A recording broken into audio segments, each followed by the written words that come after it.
अमरीका के वजीर जंग पेट हेग्सेथ ने यह कहा है कि अमरीका को ऑप्शन बतेरे ने, ईरान को ऑप्शन बड़े महदूद ने। आने वाले दिन जड़े ने ईरान नाल जंग लई फैसला कुन होणगे ते ईरान कुछ भी नहीं कर सकेगा।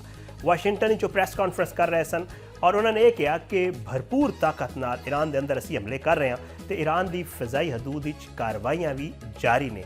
अमरीकी वजीर जंग ने कहा कि पिछले 24 घंटिया के अंदर ईरान वालों कम तादाद मिसाइल जड़ा है वो फायर किए गए हैं। वजीर जंग का यह भी कहना सी कि हफ्ते नूं मशरक़े वुस्ता अमरीकी फौजियों नाल साडी मुलाकात हुई तो सैकटरी वार जड़े उन्होंने नाल मौजूद सन वो भी सैकटरी वार ने यह कहा कि जी ईरानी फौज नूं तबाह कर दिता गया है, इन्हां दी फौजी क्यादत मायूसी का शिकार है। ईरान कुछ मिसाइल फायर कर सकता है, असा वो मिसाइल जड़ा है वो गिरा देंगे तो आने वाले दिन जड़ा है वो ईरान लई बड़े फैसला कुन साबित होंगे। उन्होंने यह भी कहना सी कि अगर ईरान डील नहीं चाहता तो अमरीका मजीद सख्त हमले करेगा। ऑपरेशन एपिक फ्यूरी अहदाफ हासिल करना जड़ा है वो कामयाबी नाल जारी है। उन्होंने यह भी कहा कि अगर ईरान ने मुआहदा कबूल ना किया तो ताकत नाल हमले किए जाएंगे। मौजूदा ईरानी क्यादत नूं ज़्यादा अकलमंदी दिखानी पवेगी। ईरान की सलाहियतों नूं असी कमज़ोर कर लिया है तो असी जड़ा है वो कोशिशां अपनी जारी रखांगे। अमरीका ने ईरानी बहरिया के 150 जहाज़ तबाह किए ने, यह कहना सी उन्होंने नाल इस प्रेस कॉन्फ्रेंस जड़ा है वो जॉइंट सैकटरी डैन कैनन भी मौजूद सन। उन्होंने दसिया कि इस मौके पर जड़ा है ईरान दियां सलाहियतों असी तबाह करना जड़ा है वो जारी रखे हुआ है और ईरान के अहम सनतां ते तहकीकाती मराकज़ से भी साढ़े जड़े हमले ने वो जारी ने। उन्होंने यह भी दावा किया कि अमरीका ने ईरानी बहरिया के 150 जहाज़ तबाह कर दिते ने। जनरल डैन कैनन का यह भी कहना सी कि ईरान की अहम सनतां ते जड़े मराकज़ ने और बाकी जड़े मामलात ने उन्होंने असी हमले जारी रखे ने। ईरान के सूबे इस्फहान जड़ा है वो शदीद बमबारी हुई है और ईरानी हुकाम ने तस्दीक की है कि हमले जड़ा है वो फौजी तनसीबात में जड़ा है वो अमरीका ते इसराइल की तरफों निशाना बनाया गया है। हालांकि उन्होंने कोई जानी या माली नुकसान की सूरत हाल जड़ा है वो वाजे नहीं की। ईरान की जी खबर रसा एजेंसी है फारस और मुताबिक सूबाई गवर्नर ऑफिस के सिक्योरिटी अहदेदार अकबर साले ने इब्तदाई तहकीकात बारे दसिया कि हमले कुछ फौजी मकामात नूं हदफ बनाने लई कीते गए सन, पर उन्हें जड़ा है मकामात की तफसील भी इस मामले जाहिर नहीं की। हुकाम के मुताबिक फौरी तौर पर नुकसानात की नोईयत ते मुमकिना जानी नुकसान बारे कोई हतमी मालूमात उन्होंने दस्तियाब नहीं तो मजीद तहकीकात जड़ा है वो जारी ने। इस्फहान की आबादी तकरीबन कोई 23 लाख के आस पास है, जिथे ईरान की दिफाई सनत का अहम मरकज़ वाक़ है तो एक कुछ अहम जोहरी तनसीबात का मकाम भी है, जिन्हें जरा नेतन्स जोहरी मरकज़ जिदे पिछली दफ़ा हमला किया गया सी वो भी शामिल है। इसके अलावा सूबे के अहम फौजी अड्डे भी कायम ने, जिन्हें जड़ा है बदर एयरबेस तो उसके अलावा कुछ और जड़ा चौथा फिजाइया बेस भी ये शामिल है। हालिया बमबारी के बाद खिते कशीदगी तुम्हें पता है कि वो मुसलसल वध रही है और जड़ा है हुकाम सूरत हाल का वो कह रहे हैं कि जायज़ा भी ले रहे हैं। अमरीका तो इसराइल ने रात के ईरान के मुख्तलिफ शहरों फिजाई हमले किए, जिन्होंने जड़ा है इन्हों की वीडियो अमरीकी सदर डोनाल्ड ट्रंप ने सोशल मीडिया उत्ते जारी की है और अमरीका ने इसराइल ते तेहरान ते करजी जड़ा है इस्फहान नूं निशाना बनाया है। रिपोर्ट दस रही है कि इस्फहान जड़े हमले हुए हैं वो भारी नोईयत के बंकर बस्टर बम इस्तेमाल हुए हैं, जिस नाल जोरदार धमाके हुए तो कई इमारतों अग लग गई। अमरीकी हुकाम ने दावा किया है कि हमले असले के एक अहम डिपू नूं निशाना बनाया गया है तो एक अमरीकी अहदेदार के मुताबिक तकरीबन 2000 पाउंड के लगभग जड़ा है वो वजनी बम इस्तेमाल किया गया है।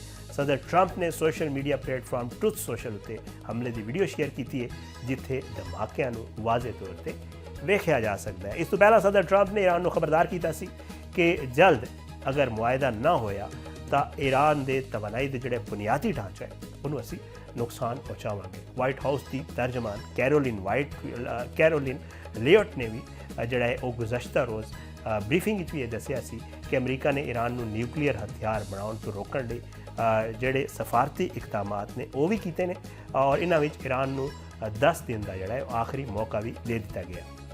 लियोट ने इसी न्यूज़ ब्रीफिंग दसिया कि ईरान ये मौका ज़ाय ना करे ਤਾਂ ਜੋ ਅਮਰੀਕੀ ਸਦਰ ਹਰ ਮੁਮਕਿਨ ਆਪਸ਼ਨ ਜਿਹੜਾ ਹੈ ਉਹ ਇਸਤੇਮਾਲ ਕਰਨ ਤੇ ਵੀ ਗੌਰ ਕਰ ਰਹੇ ਨੇ। ਤਰਜਮਾਨ ਨੇ ਦੱਸਿਆ ਕਿ ਅਮਰੀਕਾ ਹਰ ਦਿਨ ਈਰਾਨ ਤੇ ਮਜ਼ੀਦ ਮੌਲਿਕ ਹਮਲੇ ਕਰ ਰਿਹਾ ਹੈ ਤੇ ਹਥਿਆਰ ਤਿਆਰ ਕਰਨ ਦੇ ਮਨਸੂਬੇ ਨੂੰ ਨਾਕਾਮ ਬਣਾਇਆ ਜਾਏਗਾ। ਕੈਰੋਲੀਨ ਦਾ ਇਹ ਵੀ ਕਹਿਣਾ ਸੀ ਕਿ ਬਾਕੀ ਈਰਾਨੀ ਰਹਿਨੁਮਾ ਮੁਜ਼ਾਕਰਾਤ ਦਾ ਇਰਾਦਾ ਜ਼ਾਹਿਰ ਕਰ ਰਹੇ ਨੇ, ਪਰ ਜੇ ਇਹ ਮੌਕਾ ਜ਼ਾਹਿਰ ਹੋਇਆ ਤੇ ਈਰਾਨ ਨੂੰ ਭਾਰੀ ਕੀਮਤ ਜਿਹੜਾ ਇਹਦੀ चुकानी पै सकती है। ईरान के न्यूक्लियर से अस्करी अहदाफ तक महदूद नहीं साढ़े हमले, बल्कि खिते जड़ा है खतरात इस हस्ते ने कि खिते जड़ा है खतरात को कम किया जा सके। और वाइट हाउस तर्जमान का भी कहना सी कि ट्रंप इंतजामिया इस सूरत हाल जंगी अखराजात लिए अरब ममालिक तो मदद तलब कर सकती है और सोच भी रही है ताकि ऑपरेशन की कामयाबी को यकीनी बनाया जा सके। एक पास ये सूरत हाल चल रही है, दूजे पास तुम्हें पता है कि जो मिलटरी बिल्डअप हो रहा है, एक बहुत वड्डी तादाद अस्करी फौजी भी आ रहे हैं, नाल अस्करी असलिया भी आ रहे हैं, जहाज़ भी आ रहे हैं तो दूजे चीज़ा भी आ रहे हैं। हज़ारों अमरीकी फौजी मशरक़ वस्ता जो है वो पहुँचना शुरू हो गए हैं तो ये इकदामात उस वक्त किए जा रहे हैं जो अमरीकी सदर ट्रंप ईरान के खिलाफ जंग के अगले इकदामात उत्ते गौर कर रहे हैं। खबर असा अदारा राइटर्स ये दस रहे हैं कि 18 मार्च को उन्होंने एक रिपोर्ट आई सी और वो कहा गया कि ट्रंप इंतजामिया मशरक़ वस्ता होर हज़ारा फौजी तैनात करने उत्ते भी गौर कर रही है, जिस नाल ईरान के अंदर फौजी कार्रवाई के इम्कानात बहुत वध गए हैं। रिपोर्ट्स के मुताबिक ये फौजी रियासत नॉर्थ कैरोलाइना के फोर्ट ब्रैग तो ताल्लुक रखने वाले ने तो उन्होंने आमद नाल खिते में पहले तो मौजूद हज़ारा अमरीकी बहरिया मैरीन्स स्पेशल ऑपरेशन फोर्सेस की जी तादाद है वो बहुत ही वध गई है। पिछले हफ्ते के इख्तिताम से तकरीबन 2500 के करीब जड़ा है वो मैरीन्स मशरक़ वस्ता पहुँच चुके सन।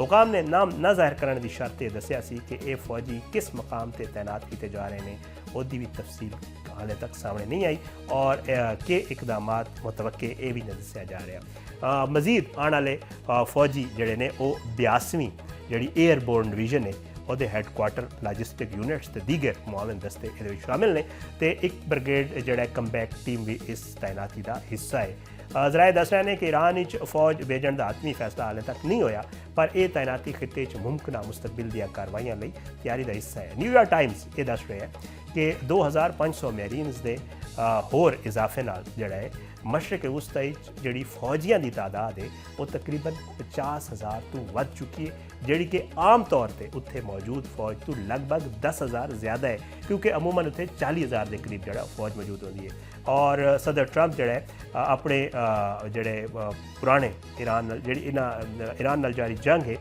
वो जड़ा है अगले कदम बारे हाले दसिया जा रहा कि शायद वो डिसाइड कर रहे हैं कि अगे किस तरह वधिया जाए। हालांकि हाले तक वाजे नहीं होया कि 31वीं मैरीन एक्सपीडिशंस की जी यूनिट है वो मैरीन किस मिशन का हिस्सा होंगे, किस तरह के मिशन जोड़ा है वो सर अंजाम देंगे। अमरीकी हुकाम कहते हैं कि सदर गौर कर रहे हैं कि जोड़ा है वो कितनी वड्डी कार्रवाई करें और जिमें कि कोई जजीरा होवे या होर कोई ज़मीन होवे उन्होंने कब्जे च लैना या इस तरह अपना हुरमस खुलवाना, इस तरह के जिन्ने भी चीज़ा ने ये गलबात हो रही है। सारा कुछ चल रहा है इस मामले के उत्ते। नेतन्याहू भी ये कह रहे हैं कि ईरान के खिलाफ जंग उन्होंने अपने अद्धे अहदाफ हासिल कर रहे हैं, पर ईरान में जारी मिशन मुकम्मल होने मजीद वक्त लग सकता है। अज की यह खबर है कि सदर ट्रंप जड़ा है वो जल्द अज जल्द इस सारे मामले को ख़त्म करना चाहते हैं और अब नए हुरमस खुले या ना खुले सदर ट्रंप जड़ा है वो जंग में फिलहाल वाइंड अप करना चाहते हैं और कह रहे हैं कि जी अब नए हुरमस वाला जो ऑपरेशन है वो बाद भी किया जा सकता है। सारी कन्फ्यूजन क्या है और जितना भी मिलटरी बिल्डअप हो रहा है क्या है खिते की आने वाले जो दिन ने वो वास्ते किस सूरत हाल अख्तियार कर सकता है, किसी बड़े ऑपरेशन का खदशा है या ये सारा मामला जड़ा है वो मुज़ाकरात या सफारतकारी नाल हल हो जाएगा।